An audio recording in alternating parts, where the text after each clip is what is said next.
Once again, we would like to welcome our kind guests and speakers, your excellencies, our distinguished hosts, and our opening speakers.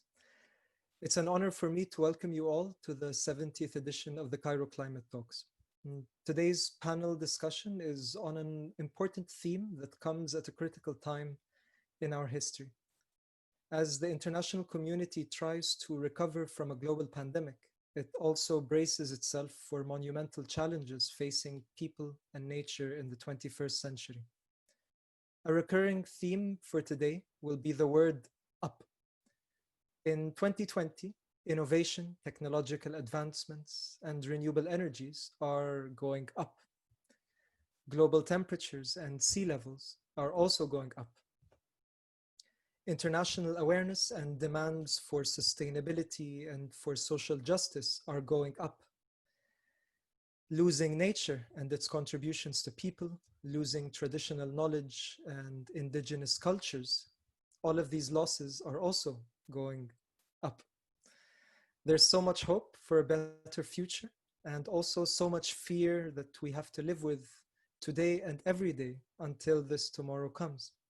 So with all of these opportunities and challenges going up, today's discussion is on keeping momentum up. How do we engage young people to save the planet? Or in other words, how do we engage each other to save ourselves? We are lucky to be joined today by 4 excellent speakers who are working tirelessly in their communities on making this world a better place for all of us and on keeping this momentum up. Through policy and practice, they are connecting very important dots between pollution and consumption, health and communities, economies and ecosystems, representing different cultures that are all connected by the same route for migratory birds. Our speakers come from Egypt and from Germany. And before we introduce our panelists today, I would like to first hand over to His Excellency, Mr. Philip Maupai, Head of the Science Department at the German Embassy, for his open remarks. Please. Thank you very much, Noor. Thank you very much. Good evening, Your Excellency, Ambassador Mohamed Khalil, Advisor to the Minister of Environment, dear Cairo Climate Talkers. Unfortunately, Ambassador Mr. Noor has been held up by an important delegation visit just today, and he will therefore not be able to join us tonight. But he has asked me to hold his speech for him, which I will gladly do. So it is my great pleasure to open this 70th CCT today to welcome all of you here on Zoom. As you may know, 2020 marks the 30th anniversary of German reunification. In 1990, the 2 German states, which had been separated for almost half a century, became one again. Youth movements played an important role in making this historic event happen, and environmental issues were very high on the agenda of youth movements, both in East and West Germany. 30 years ago, green youth movements connected young people both in the East and the West, bringing them closer together for a common goal, but also allowing them to learn from one another. Today, similar movements are connecting young people from Germany and Egypt, and in the common spirit of protecting the environment. And indeed, many of the organizations that are close partners of CCT are rooted in this German-Egyptian cooperation. What was true 30 years ago is still true today. The key point in cooperation is learning from one another. The challenges faced by young environmentalists in East and West Germany were quite different, as were the solutions to these problems that they proposed. The same goes for cooperation between Egypt and Germany. Different approaches and perspectives can help us find new solutions to tackle common problems like climate change. Just yesterday, Ambassador Noor went to Asyut to visit the German-Egyptian National Solid Waste Management Project, where Egyptian and German experts are actively working together to improve waste management. Many organizations led by young people here in Egypt are also active in this field. For example, by contributing innovative solutions to reduce plastic waste. But the role of young environmental movements is also one of creating a new momentum with regards to climate change. We, The older generation should always be open to listening to new ideas and proposals and to critically review our ways of thinking. And today's new young environmental movements are indeed bringing a new momentum to the global debate. Since the beginning of the Fridays for Future movement, the awareness about the urgency of climate action has received a new boost, giving decision makers all over the world a renewed mandate to agree on sustainable solutions for the future. And we should all keep in mind that the youth of today are the decision makers of the future. This generation is bringing a new set of ideas and a fresh way of thinking to the discussion, and this will be central to tackling the challenges we are facing today to protect tomorrow. Today's environmental movements have a new understanding of themselves. They are globally active, intergenerational, decentralized, and inclusive. And they remind us that climate protection should mirror equality and humanity and be accessible to all. And this is the reason why we are gathered here today at the Cairo Climate Talks, to give a forum to young climate actors, to find out what questions they are asking, and to see how we can all learn from past and present initiatives in Germany and in Egypt. I would like to thank His Excellency Ambassador Mohamed Khalil, Advisor to the Minister of Environment, for joining us here today.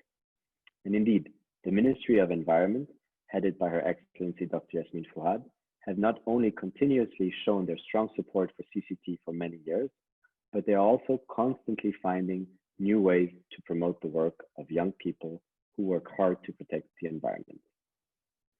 Just this year, the Ministry of Environment partnered up with yet another German organization, the Friedrich Ebert Foundation, to continue these efforts by launching the Young Environmental Leader Program.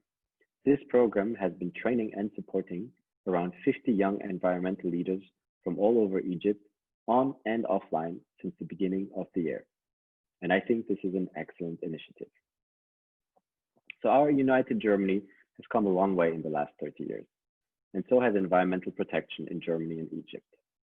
There's still a long way to go, with many challenges facing us now and in the next 30 years. Only by working together and learning from one another will we be able to make progress in the right direction.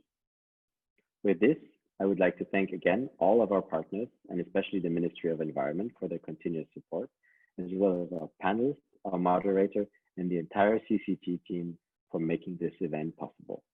And of course, I would like to thank our audience for joining us here today for the 70th Cairo Climate Talk. I wish you all an excellent discussion. Thank you.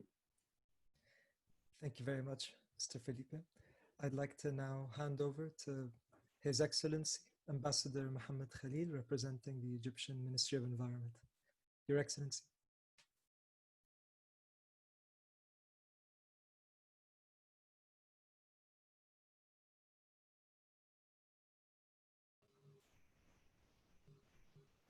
Hello, good evening, everyone. Can you hear me clearly? Great. First of all, I would like to thank you all for organizing this meeting and for inviting the Minister of Environment. I would like to communicate to you and to express to you her regards and her apologies as well for not being able to participate. She was keen really to participate in this event till yesterday late night, and unfortunately today some unforeseen commitments came across her schedule and she couldn't make it. So she entrusted me to attend on her behalf. On a personal note, it's a great pleasure for me to be among you this afternoon. This is, by the way, my second participation in the Cairo Climate Talks. The first one was after COP21. I was at that time the lead negotiator for Egypt for the Paris Agreement, and we gathered in the framework of Cairo Climate Talks to assess the agreement and to see what is going to be its implication. So it's a great pleasure for me to join you today, and also it is a source of pleasure to see that the topic is about youth and about the young people. This is in itself, it's a great thing that we need to celebrate. As you all know, youth, to start with, is a national priority. Even before we speak about environment and climate change and saving the planet, it's the role of youth has been a national priority for the whole country. It's a priority that for our President of the Republic, His Excellency President Abdel Fattah Sisi. I believe you're all aware of the many initiatives taken by His Excellency and by the country in the field of youth, starting with the international youth conferences, the different programs to increase the capacities of the youth and to give them quality education and so on. With regard to the Ministry of Environment, to start with, we have a young minister. She's a young lady. And I believe this is an important message to show that youth is really at the heart of environment. The minister pays a lot of attention to involving youth in the activities and programs of the ministry. And by definition, when we are speaking about environment, climate change, or saving the planet, we are speaking about the youth, because the ultimate objective is really to live and to keep a healthy and safe planet for the youth and younger generation. Having said that, with this introduction, I'll give you a few examples about the activities of the ministries in the field of empowering youth and involving them in the activities related to environment and conservation of the environment and addressing climate change. So, as I mentioned at the beginning, the ministry pays a lot of importance and gives crucial priority to the empowerment of youth, the role of youth, and their enjoyment of a healthy environment. And we're keen to give them a tangible role on the ground in protecting the environment by creating awareness programs, launching initiatives that serve the environment and effectively contribute to addressing environmental problems, investing in social communication channels and increase awareness, convey environmental messages to all segments of the society. And we see that young people have a responsibility to apply in this regard and to use the knowledge they have, the science they're learning on the ground, to preserve and invest in preserving the environment. To give some examples about the activities that we are doing in this regard, it includes training and qualifying for youth in environmental issues, training and awareness in the field of agriculture and afforestation, organization of field trips for youth camps for natural reserves, so that they learn about natural reserves and how to protect them and how the local community is involved in this regard. Creating an awareness and education youth groups in universities and schools. And here the Ministry of Environment signed a protocol with the Ministry of Education and the Ministry of Higher Education to integrate and mainstream environmental issues and environmental awareness in the programs of school students. And with regard to higher education, to create and establish special kind of specialized master's degree program in sustainable development field and sustainability.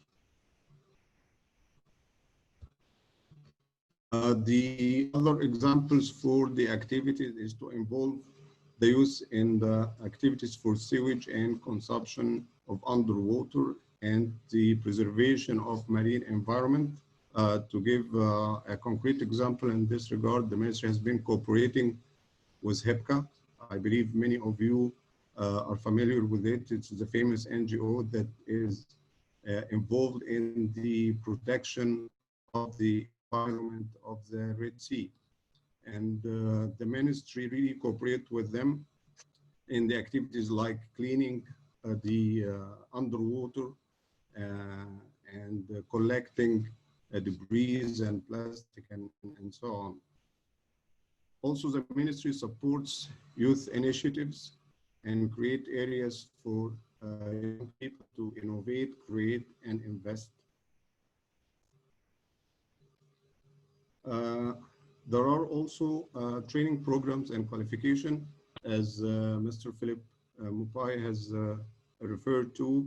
This is one of the examples for training program and qualification of young people on environmental issues. Training as well on sustainable development goals so that youth can get acquainted with the SDGs and the country national strategy to achieve SDGs and what are the different programs and policies implemented in this regard. Training on climate change and climate change adaptation projects, such as the roof cultivation project across Egypt. Ecotourism projects within natural reserves.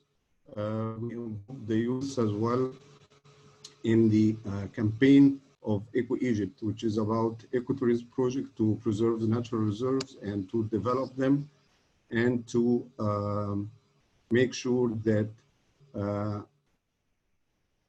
tourism in the natural reserves is carried out in a sustainable way and in a responsible way. Also involve the youth in cultivation and afforestation, as I mentioned, as a part of the initiative by His Excellency, the President of the Republic, Prepare for the Green, to raise environmental awareness and to increase the number of trees and seedlings that are planted. Also, the ministry is keen to cooperate with civil society institutions, youth initiatives, and universities, and to organize, as I said, visits for the youth to natural reserves and the environmental protected zone. So in brief, these are few examples of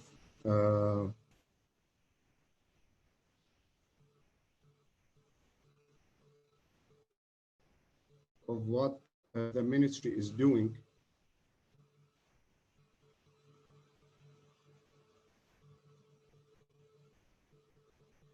what the ministry is doing in terms of activities and program to involve youth in the protection of environment.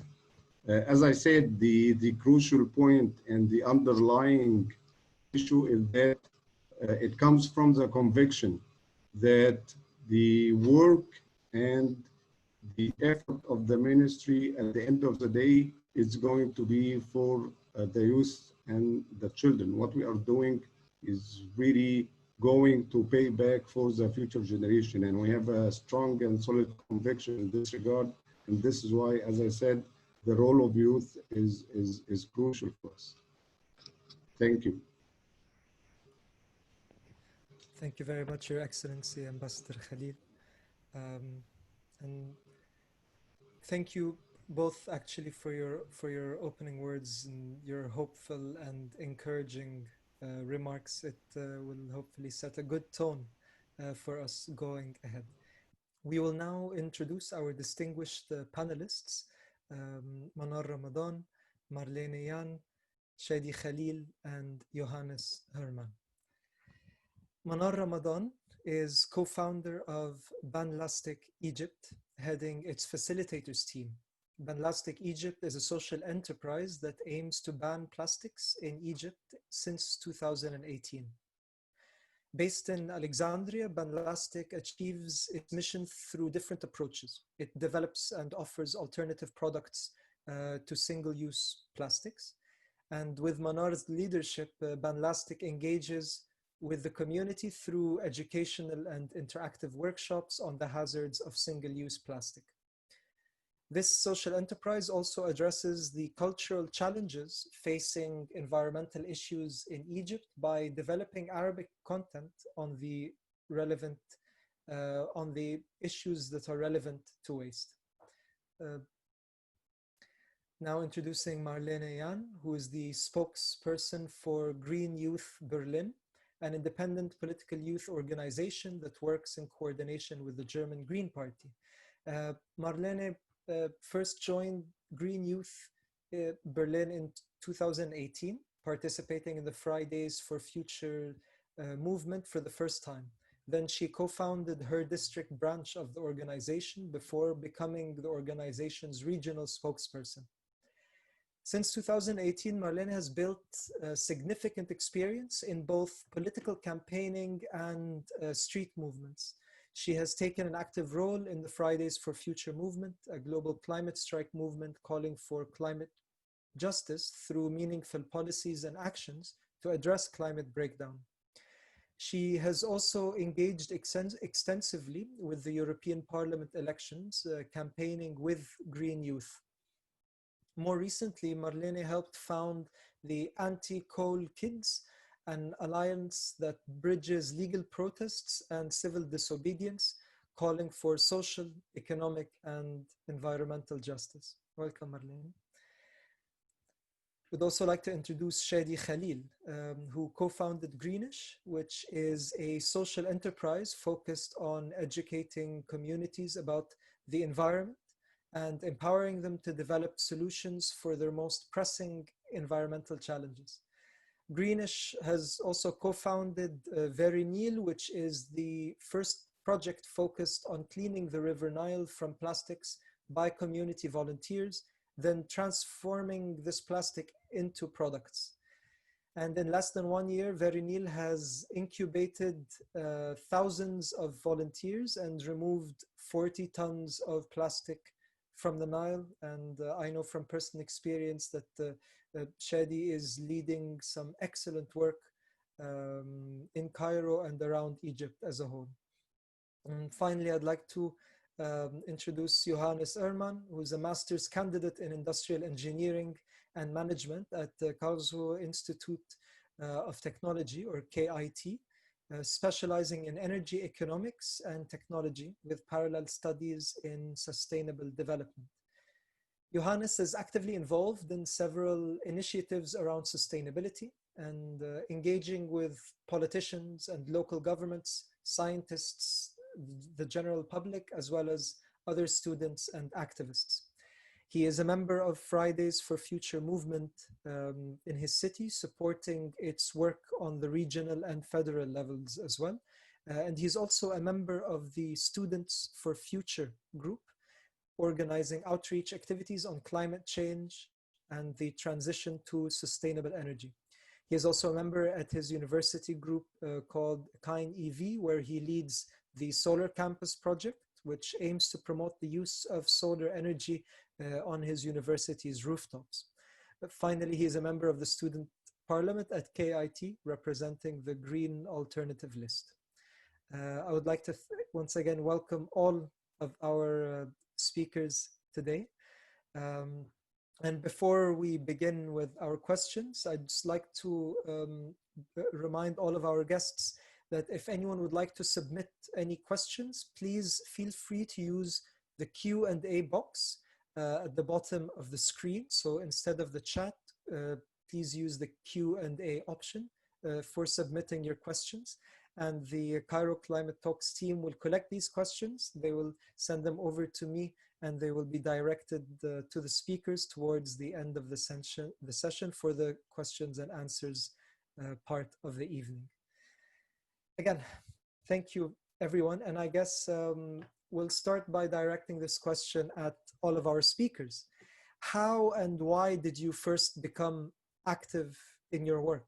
How did your journey begin? And I guess I will first direct this question to Manar.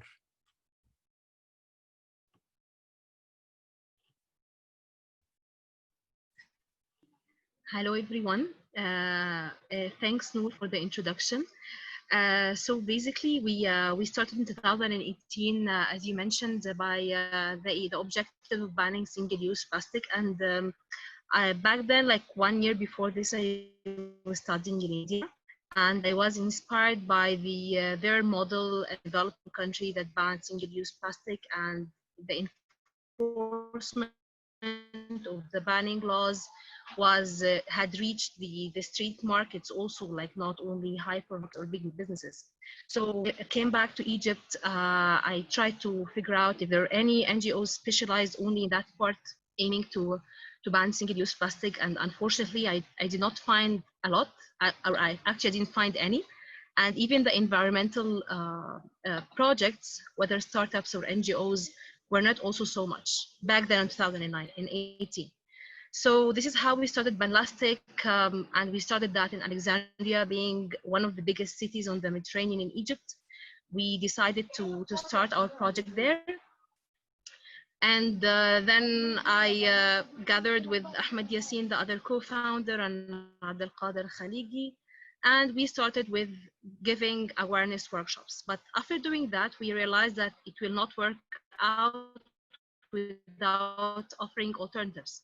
This is how we got our second activity, which is manufacturing locally made alternatives to single-use plastic, like tote bags like this, made by local community in marginalized areas. So from a different side, we're also supporting women in marginalized districts in Alexandria to increase their income. Yeah, so this is how we did it. That's excellent. Thank you very much. Marlene, would you like to share, please, how your story began? Yeah, you already said some points, but yes, it's a bit weird because I thought back, and I remember it all started in 2016 when the Paris Agreement was finished, and I was 15 and sat in front of the TV, and I was like, oh, hopefully the Environment Ministerium will have some impact now and will do some work. And then I read some books about climate change and about what will happen to our Earth if we will produce too much emissions. And then in 2018, I get political active, and I joined the Green Youth, which is like the youth organization of the Green Party here in Germany. And yeah, I met people who thought the same like me, and then the whole Fridays for Future movement in Germany started, and I get more and more active, and it was like when I look back, I feel like yes, it started and then it never stopped, and now I'm the speak person for the Green Youth in Berlin. So we're yeah, there are the cities, and Berlin has one Green Youth, and I'm one of the speak persons there. And now I'm doing much work into climate activism and demonstrating and planning campaigns and stuff like this. I think it's too much to say it all, but you already told us some examples. Yes. Thank you, Marlene. And Johannes, would you like to share how your journey began? Yeah, the climate topic was always in my childhood and my family a big point.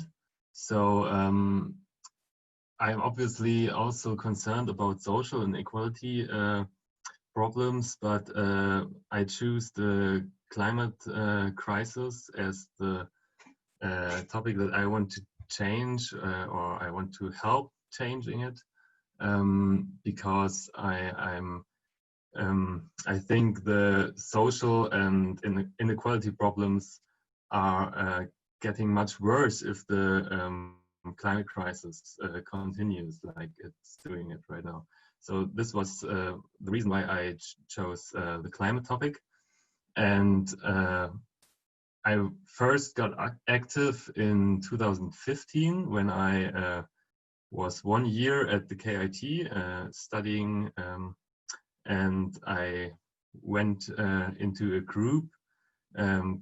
Kine, you already mentioned it, and there I were welcomed, and it was a nice group. I started to be active there, started my own project, Solar Campus, with some other members, and we tried to work very hard there.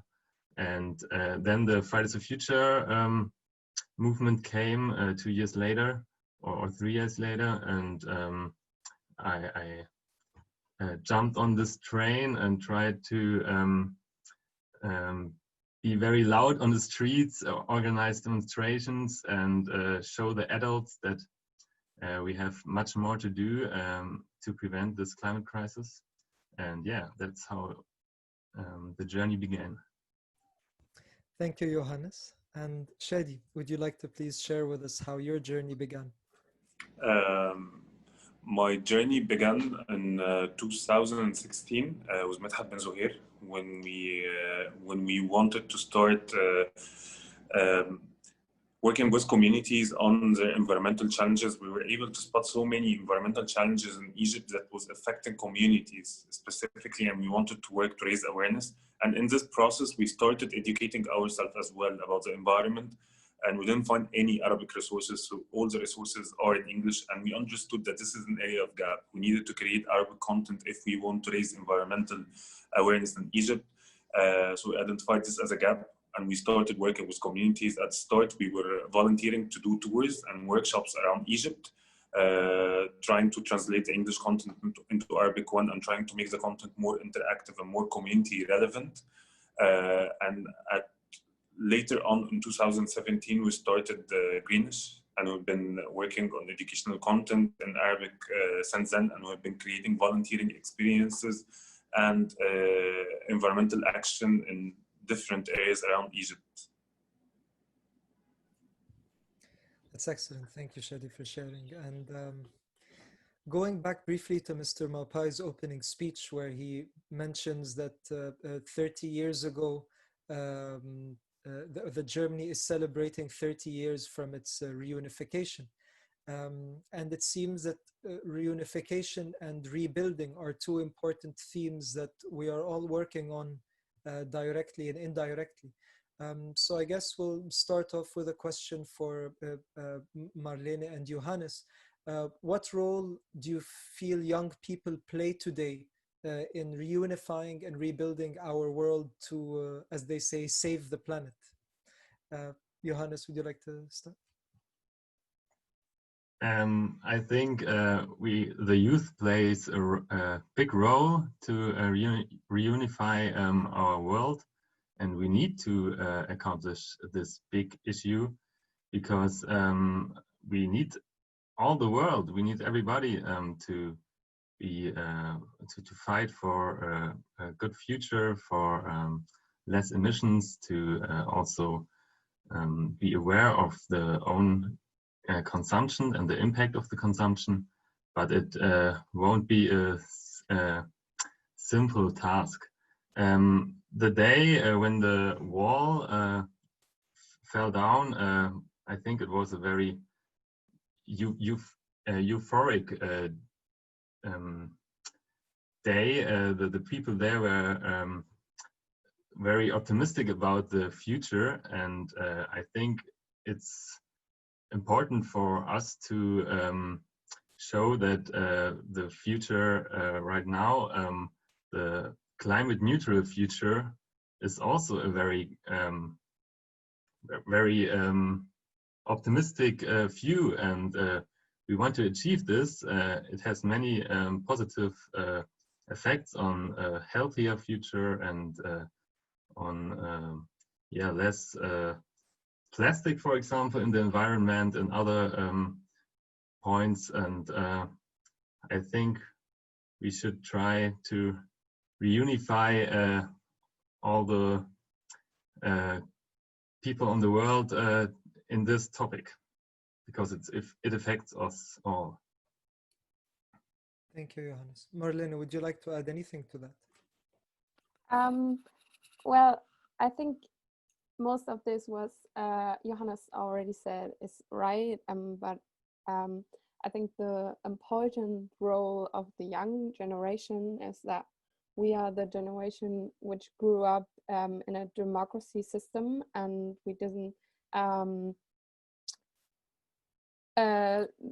experience war or division or something like this, and we already have parents and grandparents telling us about the Cold War and about the wall in Germany and about the time Germany was split into two parts. And I think that's the thing that our generation enjoys, that we live in a free world, and we didn't have these times, or didn't realize the times where the wall was part of Germany. And that's why it's so important that we are not concentrate on German climate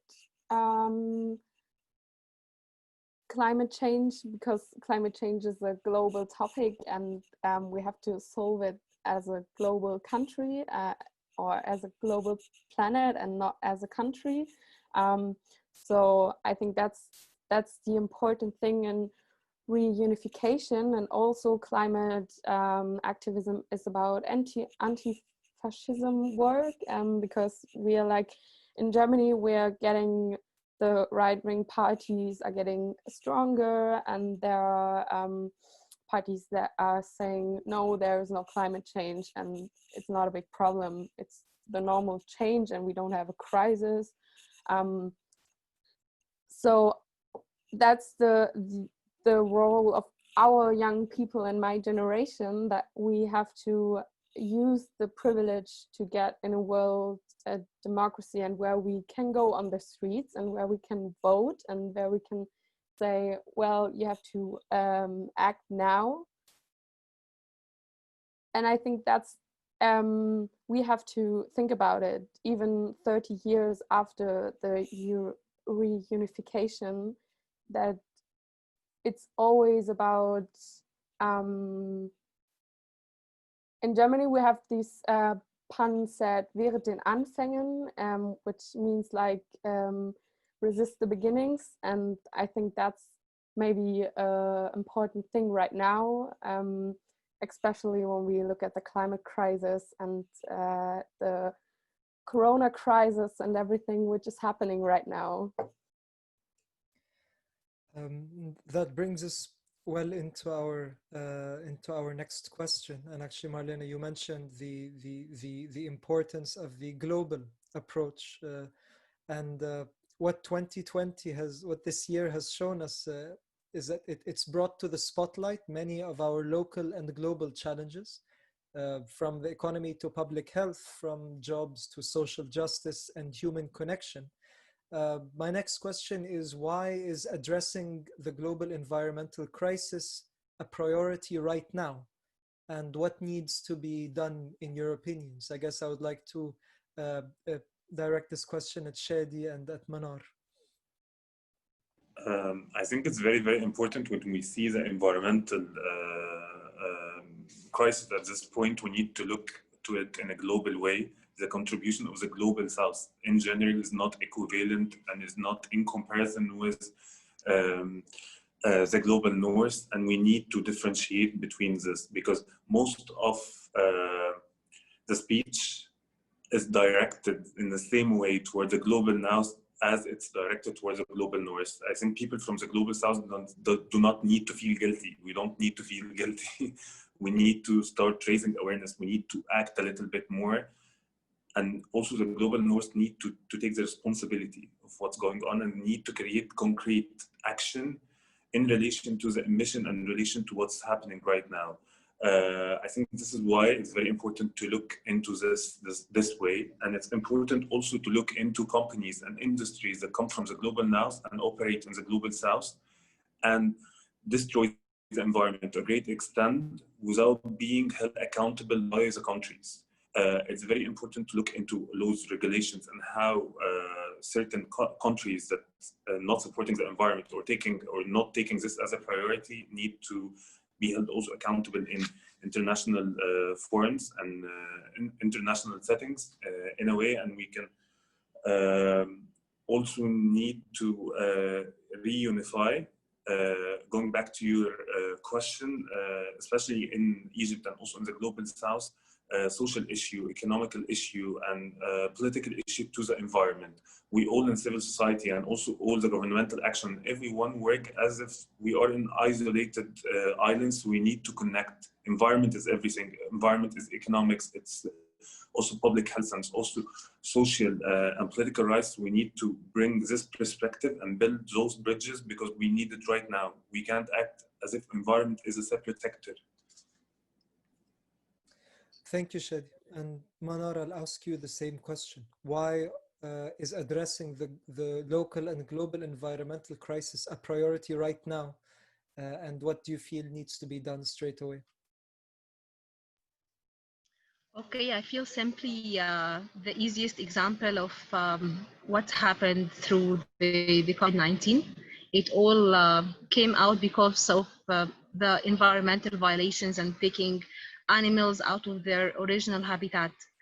So like this is the biggest proof that the natural resources, if it was managed wrongly in one of the countries, even if it's like continents and miles away of our place, it still affects us by way or another. So without us collaborating together to fill out the gaps that have been happening, the whole ecosystem will have leakage and it will affect the whole globe. This, yes, Johannes, you wanted to say something?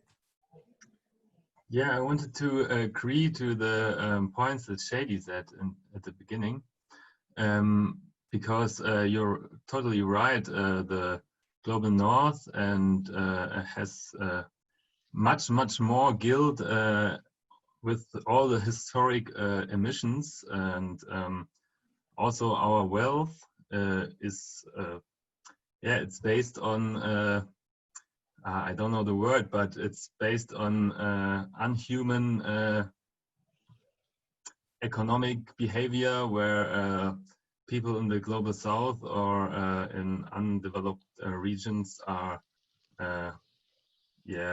used and not getting paid well. And this is definitely a problem which needs to be also targeted with the climate crisis together.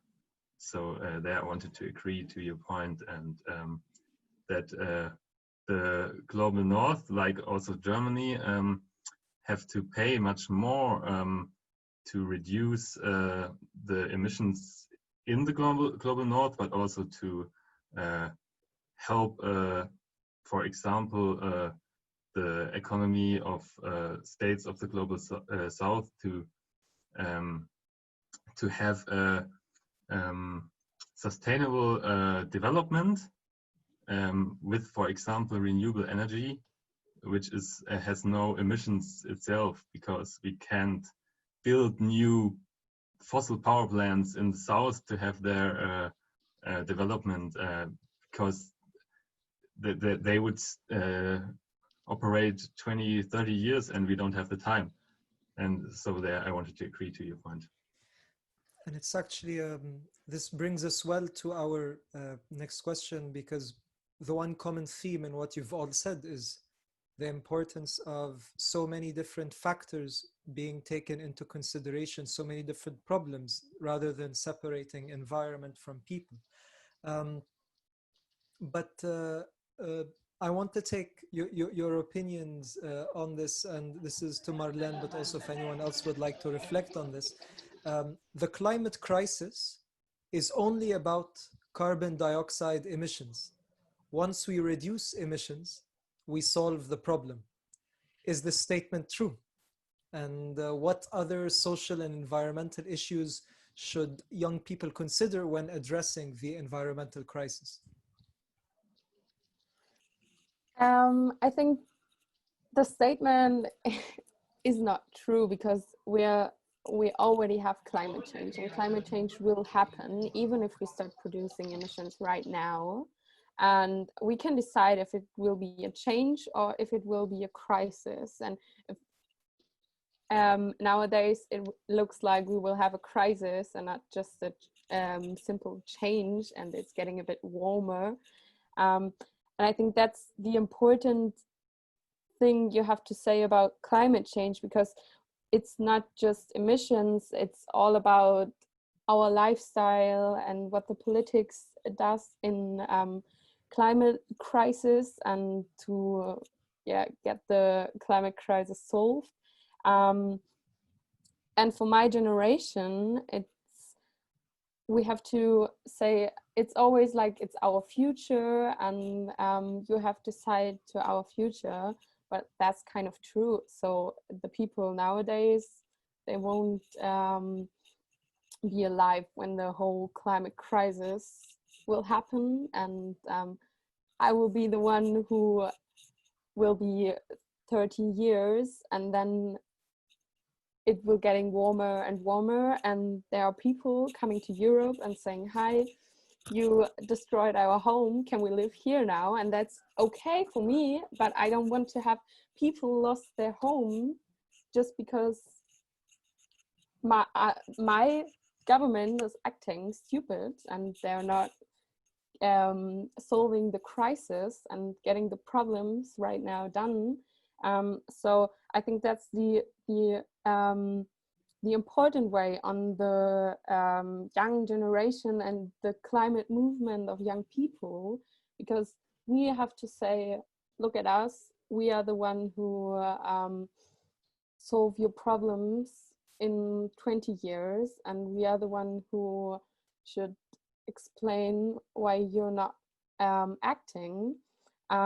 So yeah, it's not about emissions and just emissions. Of course, emissions are a big part of the climate change. It's even more. That's great, thank you. And you stressed on this idea of youth and how we are going to be impacted by certain things that those who are currently in charge might not be alive to see it. So speaking of the word youth, and I would like to give this question to all of our speakers, how do you feel about the word youth, and what opportunities and what challenges come with grouping so many different types of people into one group called youth, simply based on their age group? So how do you feel about the word youth? Do we have any volunteers from our young panelists? Maybe I can start.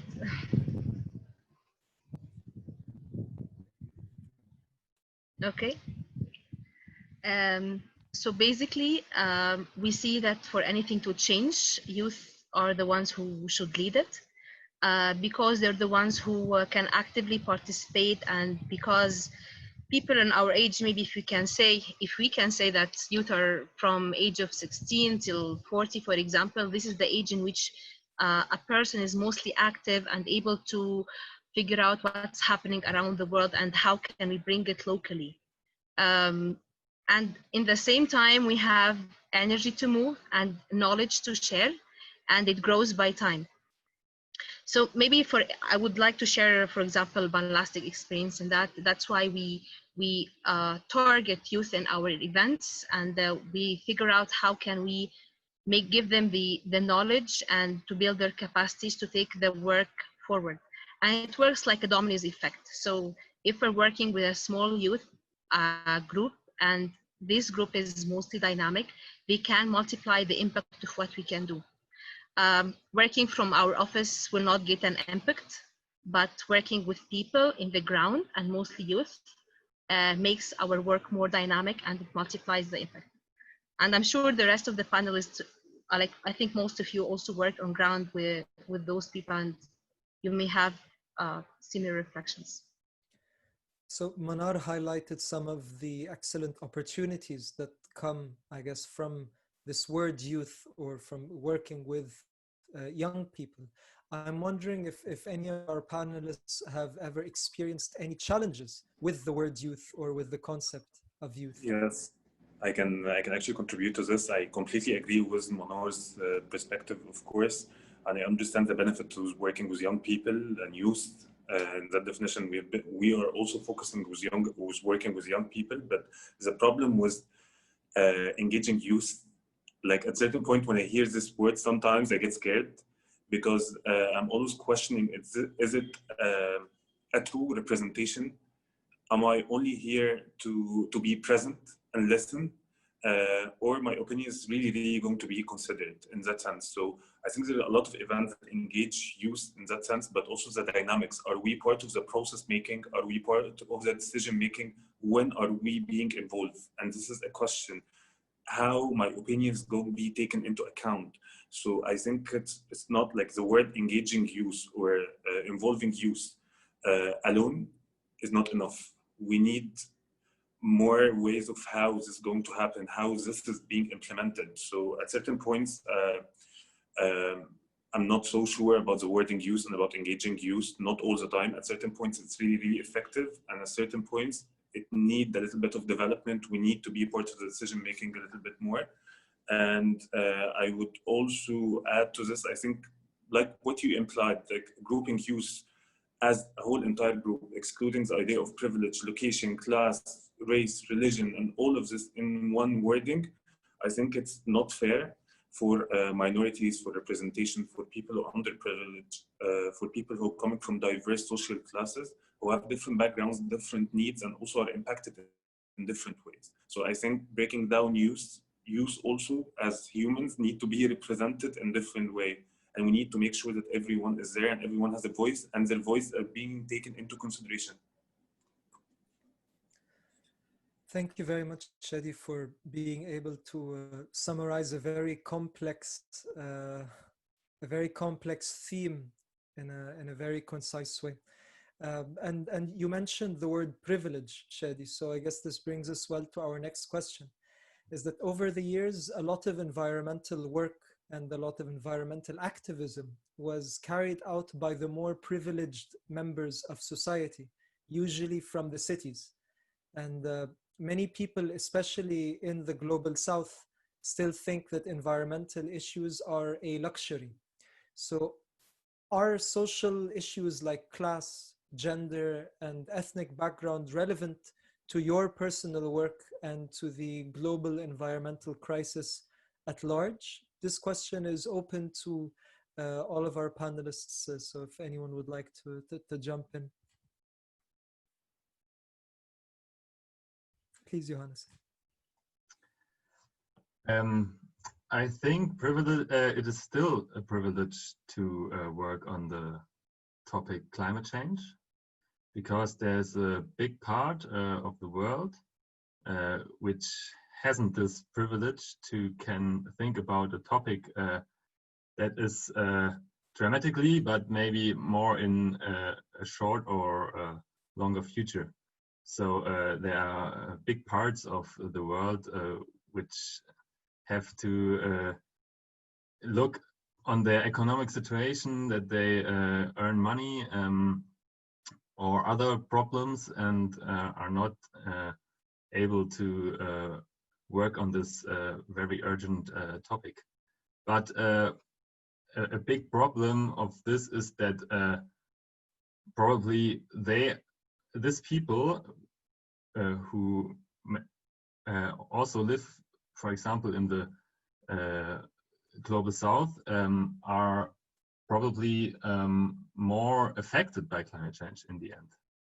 And this is, of course, very problematic. So we need to strengthen these people so that they can also work on the topic climate change, because they are affected the worst in the end. So we need them to fight along us to change all the systems, all the behaviors to get in a sustainable system. And I think because of this, this is a very important topic.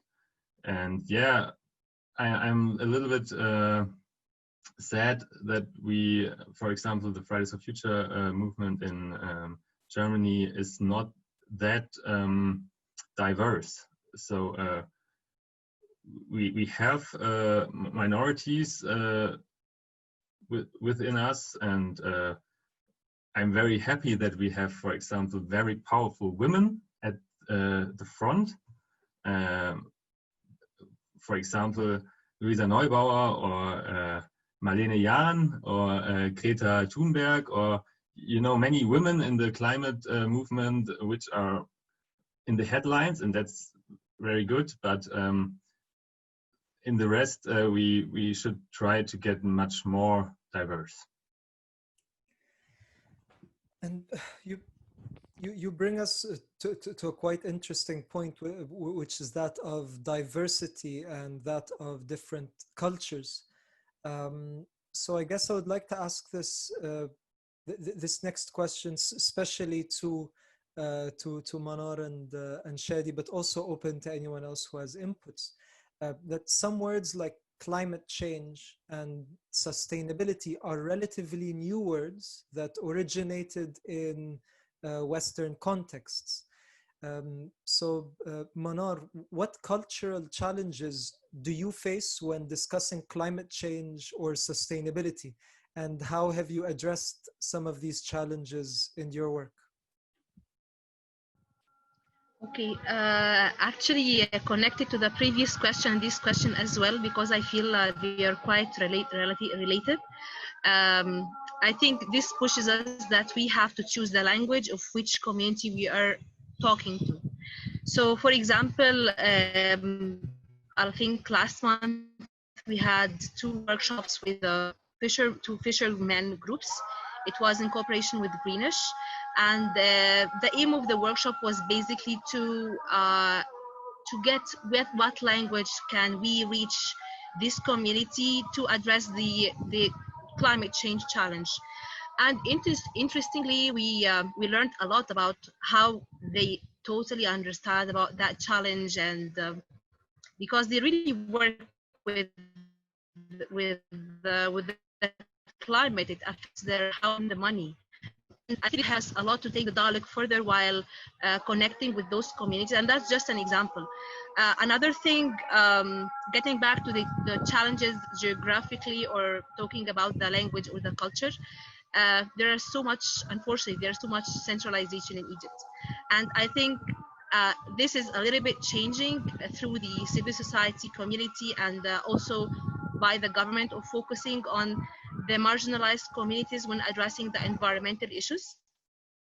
In Banlastic, we are trying to, as I told you before, to build small communities in like small villages, or not small villages, but I mean small cities in Egypt, which are not as privileged as we are in bigger cities, to learn more about the environment and about that. Another thing is sometimes we face some cultural sensitive issues when giving our trainings, gender issues in particular. And I think it's our role as a civil society or awareness organizations to adapt to this cultural challenge. Maybe it's not really our role to in 4 or 5 days training to change this mindset of having gender sensitivity, but I think this should be considered because we aim to reach different communities, different genders from different geographical spots. Thank you, Manar. Would anyone like to add to that, Shady? Yeah, I want to say that I completely agree with what Manar said, and specifically with the workshop that Manar and the rest of the team in Banlastic held with the fishermen and also different groups that we worked with and within different organizations, with farmers, with waste collectors. People can relate to climate change. They can feel the environmental challenges, but they don't define it in the same way like sustainability, like climate change. They don't use the fancy words. This is how they call it. It's fancy words. They don't understand it, but they are actually working against it, or they are adapting. They have adaptive measures that's under studies. We are not studying what people are doing, how they are adapting. Farmers, what are they doing right now in Delta? Because I think at certain points we are too busy studying how the world are talking, and we are not looking into how people are actually working and dealing with climate change at this point.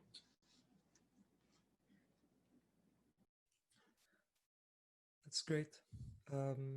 Thank you, Shady, and thank you, Manar, for these very important perspectives, especially on these cultural challenges of trying to get some of these very new concepts that first appeared in Europe and in North America, and trying to make sense of them here, or trying to make more sense of them in light of our local contexts.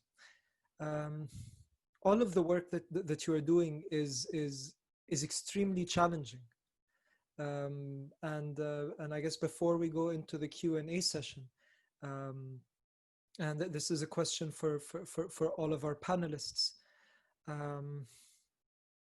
What are the main obstacles that you feel are facing environmentalists today, and or people working on issues of sustainability and coexistence with planet and with people?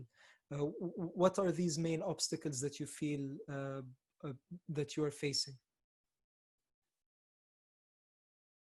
Maybe I'll direct this question to Marlene if she's up for it. Sorry, can you repeat? My flatmate was at the door and... It's okay. So what do you feel are the main challenges that are facing young people today? Young people working on environmental issues or on sustainability in general? I think the biggest issue is that we are young, and that we are the young people, and we have to deal with people telling us that we have no idea about the climate crisis, and the subject is too complex to understand it at such a young age. And when we look at the Fridays for Future demonstrations, there are a lot of people who can't vote at German. In the German system, you can vote when you're over 18, and most of the people are younger. So yeah, it's all about you create a protest and a movement, and you give all of your heart into this project, and then you have to try to get an impact to the people who can decide, and to the people who vote, and to the people who decide who is taking part in Germany in the parliament. And that's maybe the biggest issue in Germany, because we can go on the streets and don't have to deal with police brutality or something like this. But yes, I think it's always we are too young, and we don't have to get an idea of climate crisis, which is totally stupid, if you ask me. And maybe to get the Egyptian perspective, Manar, what do you feel are the most difficult challenges that young people, whether your colleagues or in general, are facing when trying to address the different environmental issues or issues related to sustainability? I think a couple of things comes on the top of the list is you have to do an action on ground. You mostly have to be a registered organization. Otherwise, getting the permissions is not very easy. I have a lot of colleagues working in the environmental activism here in Alexandria or like in different cities in Egypt, but they are not registered yet, and the registration is not very easy. Like for Banlastic, for example, we are operating since 2018 and we just registered this year. So it's not, also the registration is not so easy. And without being registered, you're not a legal organization to do events on ground and to talk to the people in the street. I think this is the first thing. And the second thing is, again, centralization. Like we just said, that most of the opportunities and the activism work is happening in the big cities, in which people are already quite aware, they're in good contact with what's happening globally, but we neglect the cities in different places away from the big cities.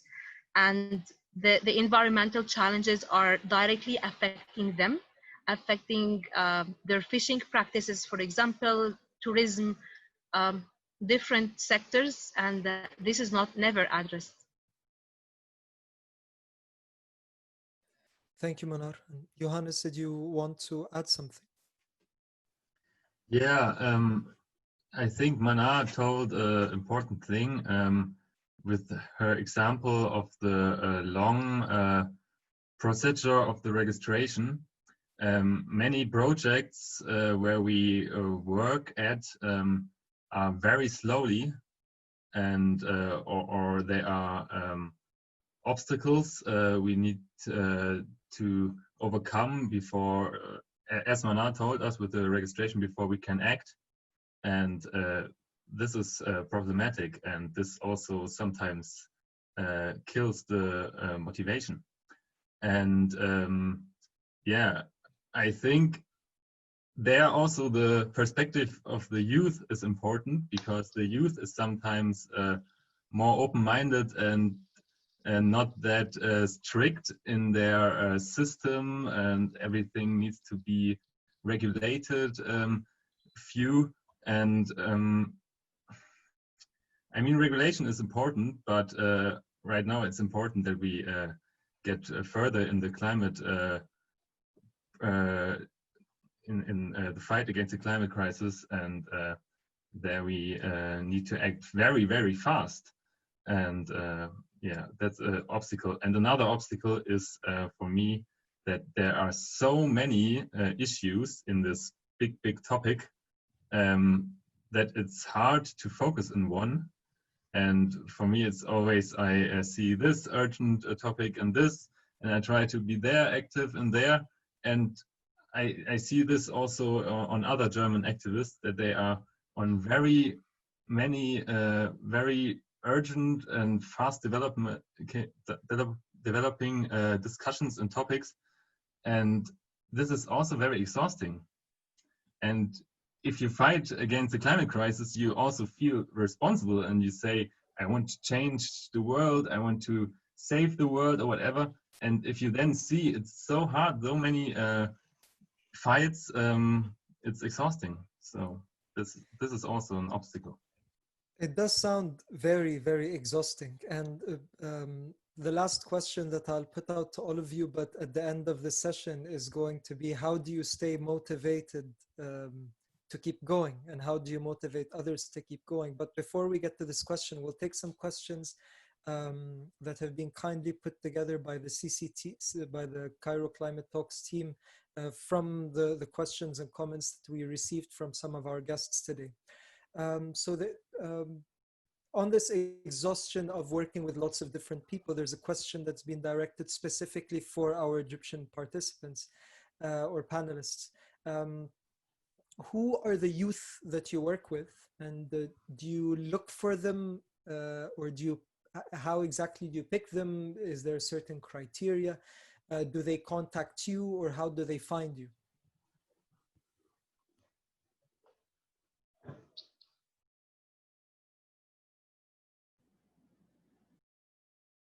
Manar, do you want to start?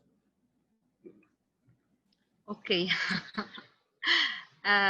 Basically, if we are doing our activities outside Alexandria, in which we are based, we definitely have to connect with local organizations working in the development sector, not necessarily environment, but at least they have a database of volunteers and potential activists that would take what they will learn in our events forward later after we leave back to our city. So this is outside Alexandria, and in Alexandria we reach them through cultural centers, Facebook, different social media platforms. We work with youth in schools and universities, and we are trying to establish clubs, environmental clubs within formal educational institutes. So right now we are operating in 24 clubs in 11 governorates. So anyone within the target groups can join in the public universities and also private ones and also public schools, or you can volunteer in our events. And you can learn about this from the website, from our Facebook, and also Instagram. That's great, and I mean it's clear that that you're all working with lots of different types of people and trying to communicate things in different ways. So this is a question, I guess, that is. It's directed to Egyptians, but it would be great to get the German perspective involved. It's how do we downplay the fancy words and the complicated scientific definitions and explanations that are associated with climate change, while at the same time delivering the message with the same momentum about the threats and the dangers, especially because a big chunk of the Egyptian community does not necessarily have a full awareness of the details or the scientific components of it. And this question is both for our Egyptian and our German panelists.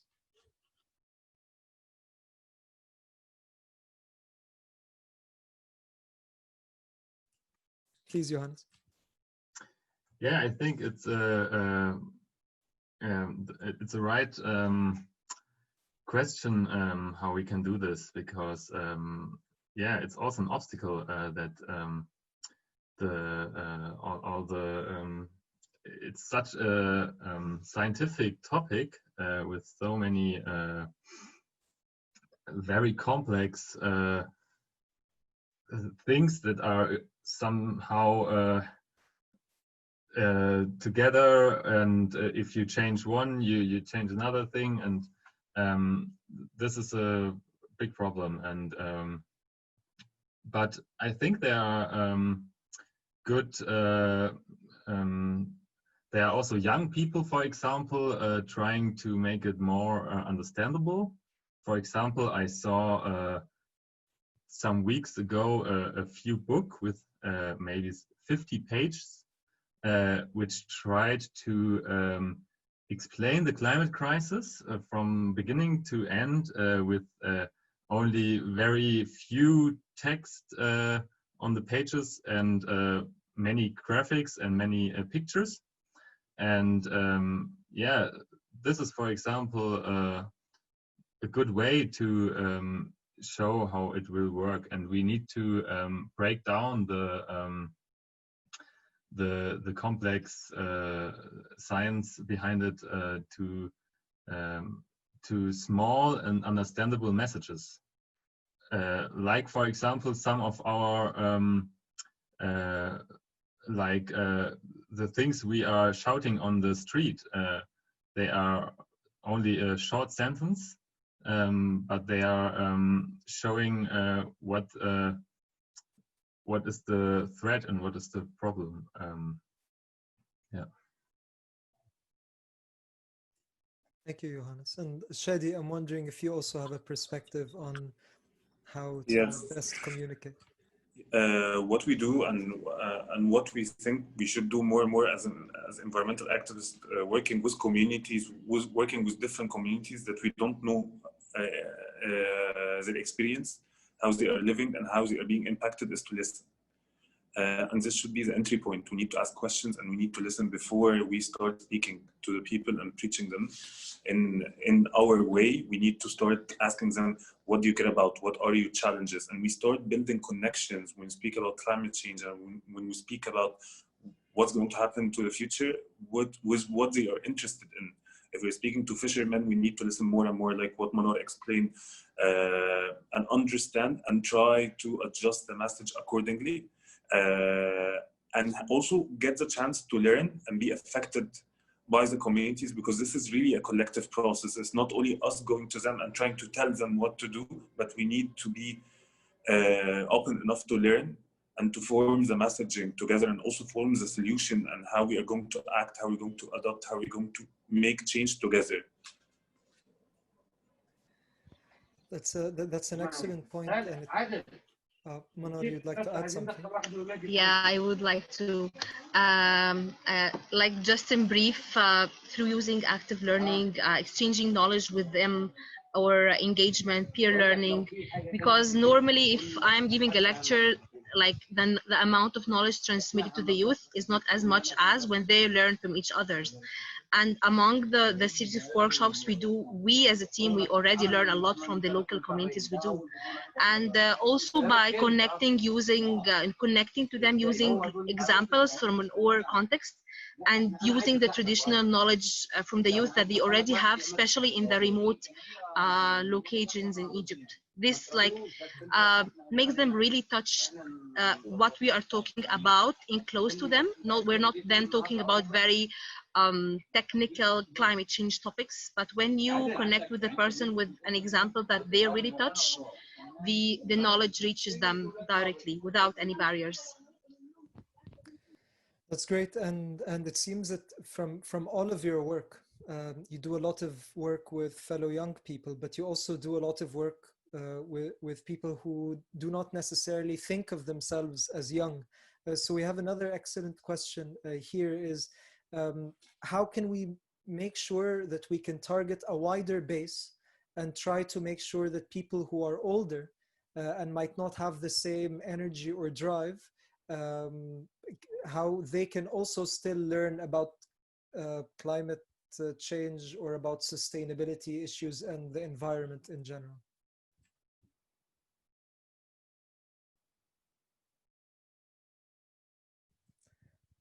Any takers for this question? How do we, and I will quickly reflect on this, because I think about myself in 20 years, and I hope that I can continue learning in 20 years. I would like to be included in 20 or 30 years from now, and I want to, I don't want anyone to lose hope in me.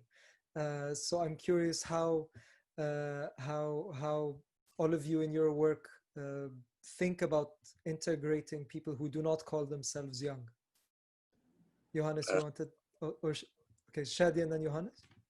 Okay, so I wanted, yes, I completely agree with you. I want to emphasize that that a lot of people who support us and does not consider themselves as youth, and this is the where we were able to operate in the Nile. We got the permits working in the Nile from people who are older, but they believed in our message and they believed on what we are doing, and they actually the most active.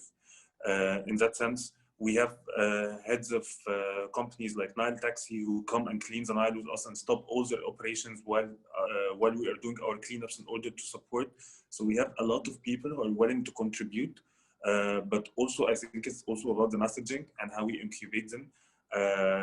And it has to do about really understanding that people are trying to make a change. It does not mean if they are older that they just want everything to be the same.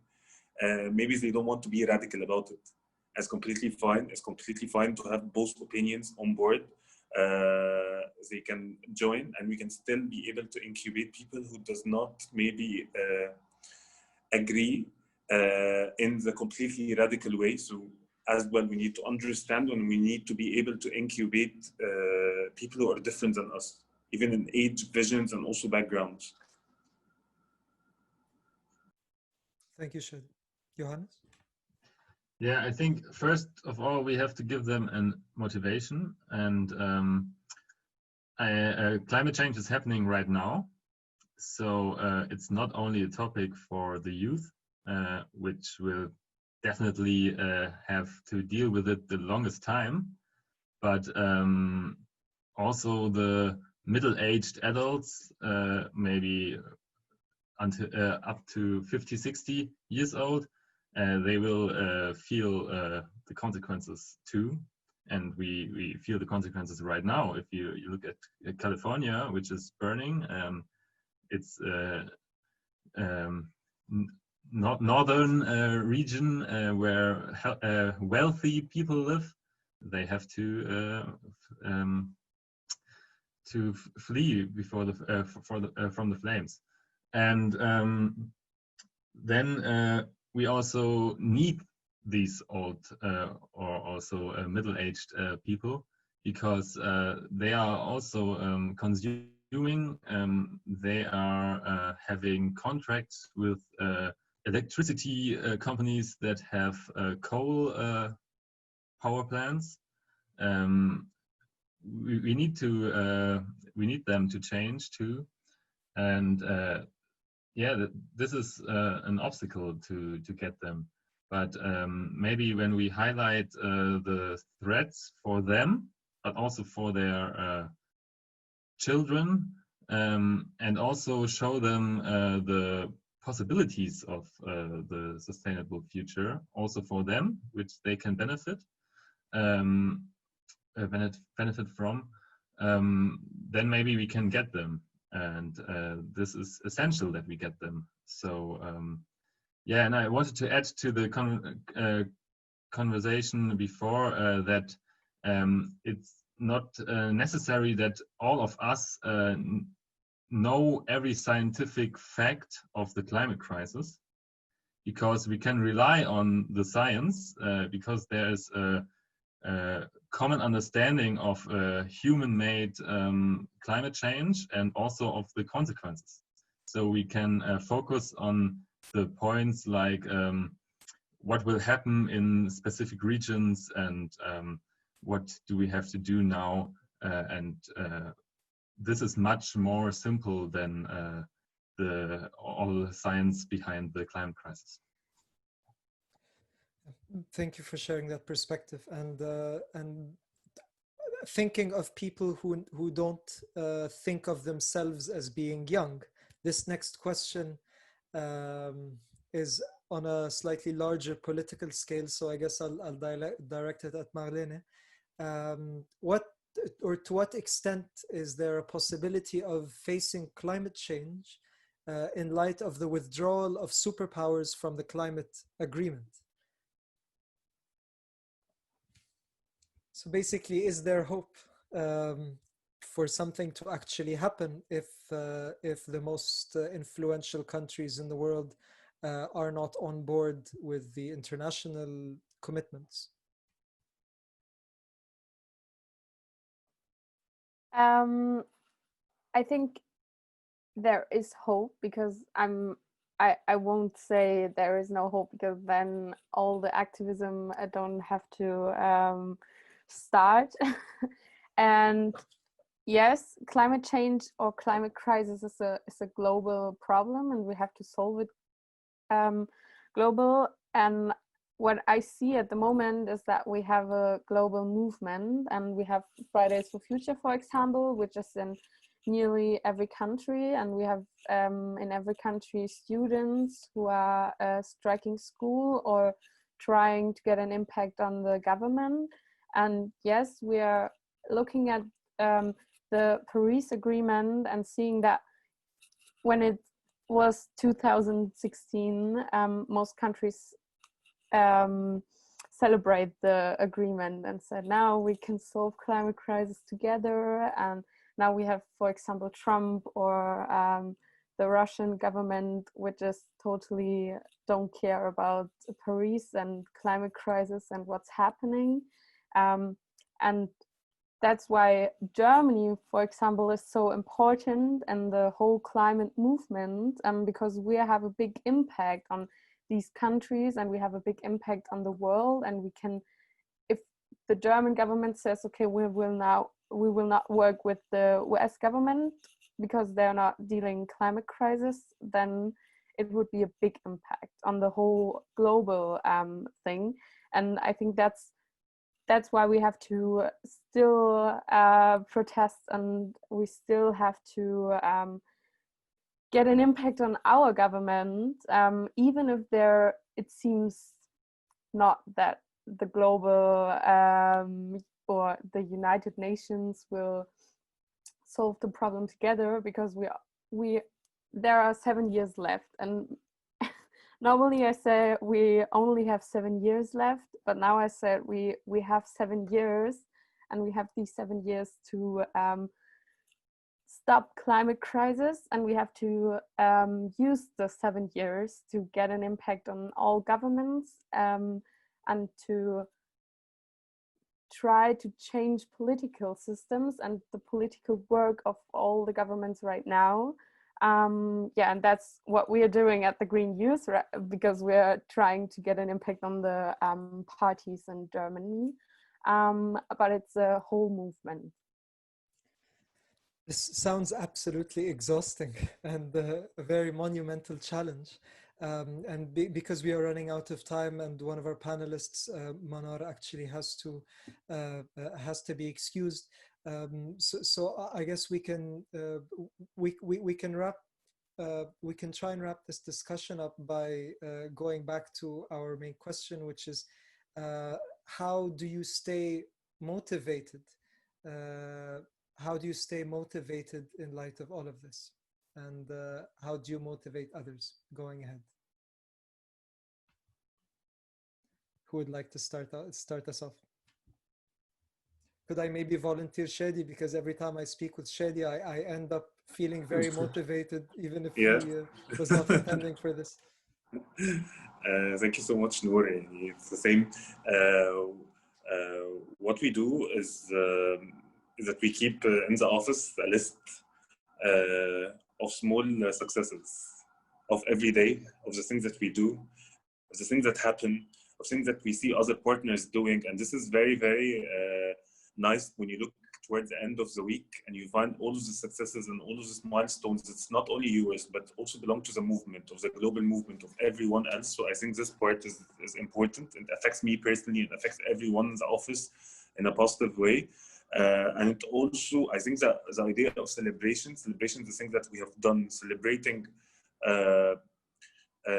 things also that others have done in every occasion that we can do this is really, really important. And the other thing is also connecting to our reason why, and this is very, very important.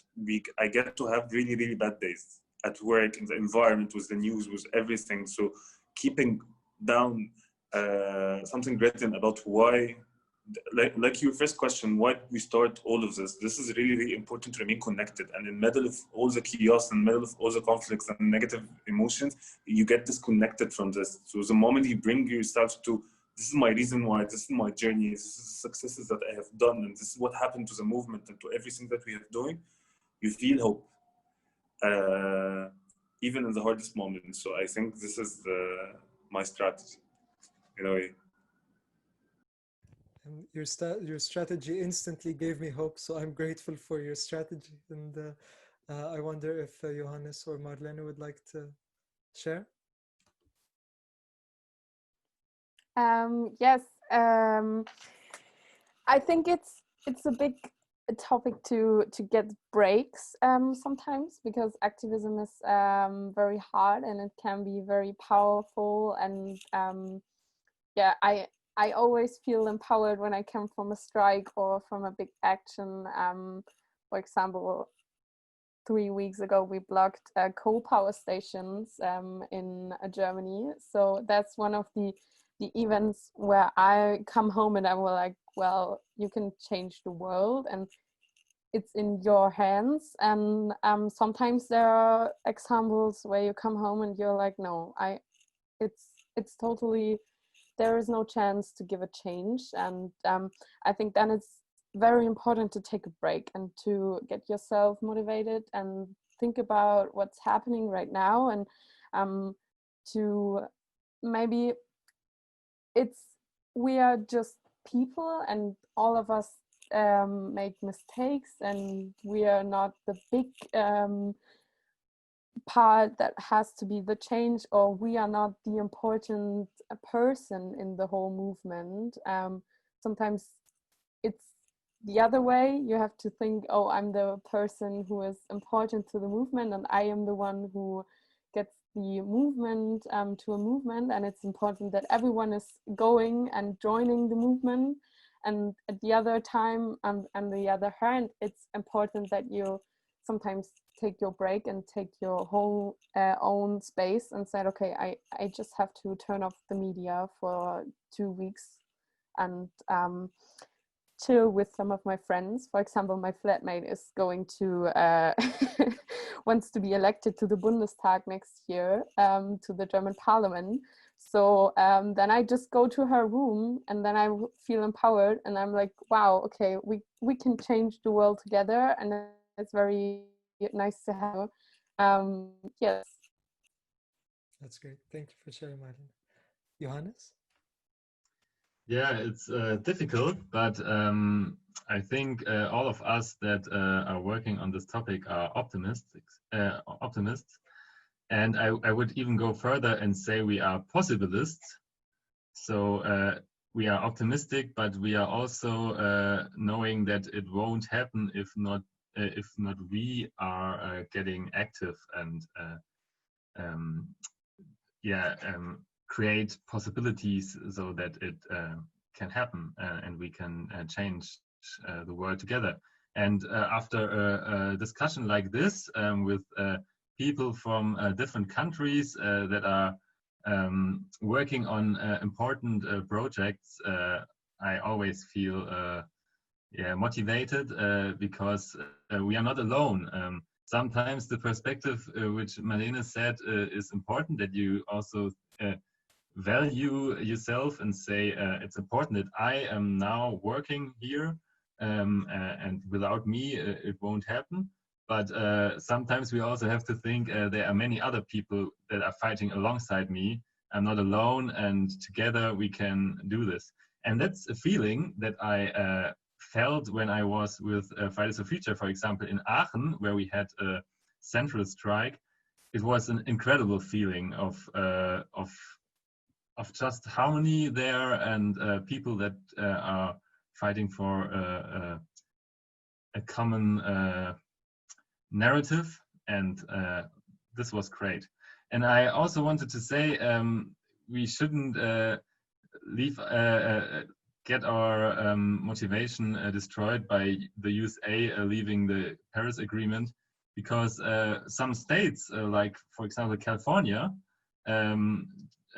they said, okay, Mr. Trump, you can leave, but we are still in.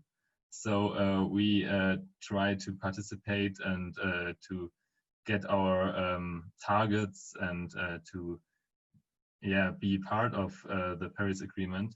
So even people like Trump can't stop this movement. And I hope that we all won't let us get down from also bad news sometimes. Thank you for your motivation. And one thing I noticed in all of your three comments was the notion of people. And Manar has sadly had to excuse herself, but she sent me the answer for what motivates her to keep going. I will read exactly what she said. What mostly motivates me and my team to keep working on environmental activism is simply one word: the people. Every time we work on the ground, the people in the street impress us, and they exceed our expectations by their positive response. Besides this, that we sense that our collaborative efforts as young organizations affects the strategic youth towards changing policies towards a more sustainable Egypt. And that the best example is working on banning plastic in the Red Sea and in South Sinai, which we are working on now. So this was Manar's response for what keeps her motivated. And I'm very grateful for all of your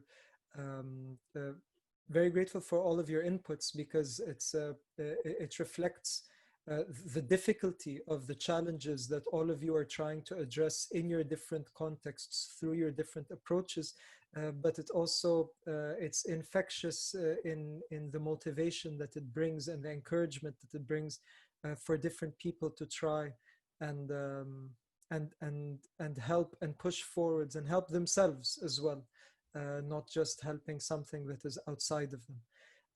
So on behalf of the Cairo Climate Talks team, I would like to give a very big thank you to our panelists, and I would like to inform our guests as well who've stayed with us this long that you will find all of their details on the Cairo Climate Talks website and Facebook page. So feel free to contact them all on their pages as necessary. And I also just wanted to inform you that the next Cairo Climate Talks will take place on the 18th of November under the title Businesses and the Sustainable Development Goals, how to continue to move towards green markets. And in this conversation, we will speak about COVID-19 realities for sustainable businesses, entrepreneurship, and a topic that I am very passionate about, degrowth. With that said, I would like to thank you all, thanking our distinguished speakers, thanking Mr. Mopai and Ambassador Khalil for their opening the session, and wishing you all a good evening. Thank you very much.